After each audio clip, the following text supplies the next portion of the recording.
Таргани, миші, цілодобове освітлення та шум і відсутність дверей у туалеті. Про нелюдські умови, в яких тримають кримських татар у слідчих ізоляторах Ростовської області, розповіли на черговій зустрічі Кримської солідарності їхні рідні та захисники.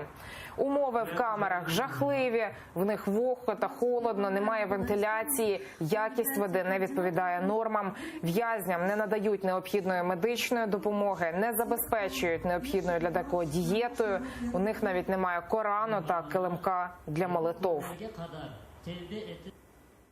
Они говорят о том, что Коран и другая литература им не положена, так как у них в СИЗО нет человека, который разбирается в арабском языке. То есть перевести он не может, и сказать о том, что допустимо ли нахождение у них Корана, он не может. Нелюдськими умовами та постійним тиском окупанти намагаються зламати волю незаконно ув'язнених. Їм відмовляють у зустрічах з родичами. Єдина можливість побачитися – суди. Утім, і там це вдається зробити вкрай рідко.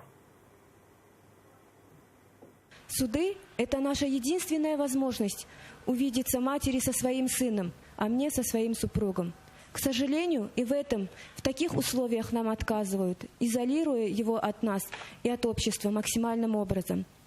За это время я несколько раз подавала заявление на имя следователя на разрешение свидания, но, к сожалению, каждый раз отказ. Дома его, конечно же, всем не хватает.